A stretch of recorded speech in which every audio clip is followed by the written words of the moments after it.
पंजाब इसमें विशेष भूमिका निभाने का काम कर रहा है आप लोगों के सामने कि किस प्रकार से आज कनाडा के हालात हैं, क्योंकि कनाडा से ही पैसा सब आता था इस देश के लिए। किसानों को बहकाने का काम भी वो खालिस्तान बनाने के लिए कर रहे हैं और आज आप लोगों के सामने ये मांग पूरे देश में नहीं है।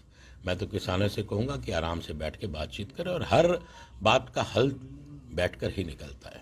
देखिए, ये मैं ये कहूँगा कि सेंटर में तो ये कहेंगे हमारे देश के प्रधानमंत्री जी माननीय मोदी साहब की नीतियों को लेकर तीसरी बार भारत के लोगों ने पूर्ण रूप से विश्वास जिताने का काम किया और तीसरी बार सेंटर में सरकार आई।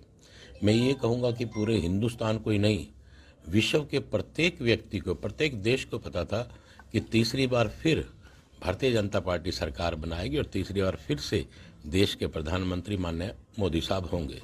और वहीं पर हरियाणा ने भी अपना रिकॉर्ड कायम करने का काम किया।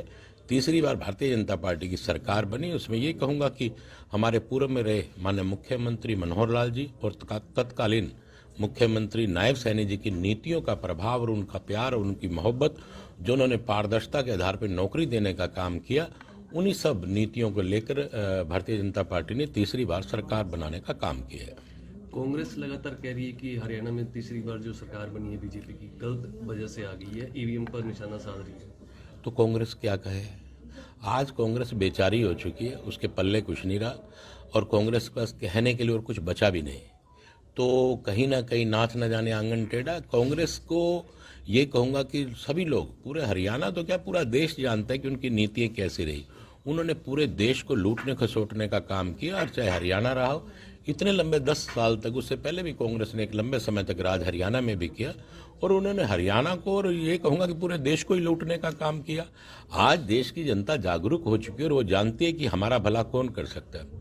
वो अच्छे से जानते हैं कि भारतीय जनता पार्टी, सेंटर में बैठे हमारे देश के प्रधानमंत्री माननीय मोदी साहब, जिन्होंने आज हमारे देश को ऊंचाइयों पर ले जाने का काम किया, 5वें नंबर पर हमारा देश है और आने वाले समय में ये तीसरे नंबर पर आ जाएगा। हम किताबों में पढ़ते थे कि सोने की चिड़िया, मैं ये कहूँगा कि आने वाला समय सोने के शेर कहलाने का काम हमारा देश करेगा। वहीं पर हरियाणा की नीतियां आप सबके समक्ष हैं कि किस प्रकार से हरियाणा में बड़े प्यार और मोहब्बत से और लोगों को हर प्रकार से सुख सुविधाएं देने का काम भारतीय जनता पार्टी ने किया, हमारे मुख्यमंत्री ने किया, जिसकी बदौलत तीसरी बार सरकार बनने का काम किया। और कांग्रेस के हालात आज आप सबके सामने हैं। कांग्रेस के पूर्व मुख्यमंत्री भूपेंद्र सिंह हुड्डा का कल बयान था कि मनोहर लाल जो हरियाणा के 10 साल के मुख्यमंत्री थे, एक्सीडेंटली मुख्यमंत्री थे वो। देखिए, उन्होंने तो ये भी कहा था कि इन्हें किसी चीज़ का अनुभव नहीं है, लेकिन इतने अच्छे ढंग से सरकार चलाने का काम हमारे मुख्यमंत्री जी मनोहर लाल जी ने किया, वो आप लोगों के समक्ष है। उन्हीं की पॉलिसियों के आधार पर तो तीसरी बार भारतीय जनता पार्टी ने अपनी सरकार बनाने का काम किया। अनभिज्ञ कहने वालों के मुंह पर ये तमाचा है कि किस प्रकार से अपनी नीतियों को लेकर एक अनभिज्ञ व्यक्ति, जिनको मैं कह सकता हूँ, जैसे कि हुड्डा साहब ने कहा है कि उन्हें किसी प्रकार का तजर्बा नहीं था।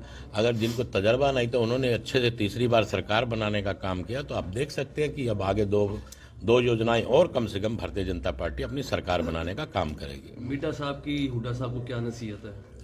देखिए, मैं इतने सीनियर लीडर हैं, मैं किसी को कोई नसीहत नहीं देना चाहता। मैं इसमें ये कहूँ कि मैं उनसे काफ़ी जूनियर व्यक्ति को नसीहत नहीं देनी चाहिए। उसको अपने आप में स्वयं राजनीतिक आदमी, और उन्हें पता होना चाहिए कि वो किस प्रकार से बोल रहे हैं। अपने शब्दों पे कंट्रोल कर हर व्यक्ति को बोलना चाहिए। कड़ाके की ठंड में किसान फिर भी आंदोलन कर रहे हैं। डल्लेवाल साहब 50 दिनों से बैठे हैं। देखिए, किसानों को भड़काने का काम किया जा रहा है और पंजाब इसमें विशेष भूमिका निभाने का काम कर रहा है आप लोगों के सामने कि किस प्रकार से आज कनाडा के हालात हैं, क्योंकि कनाडा से ही पैसा सब आता था इस देश के लिए। किसानों को बहकाने का काम भी वो खालिस्तान बनाने के लिए कर रहे हैं और आज आप लोगों के सामने ये मांग पूरे देश में नहीं है।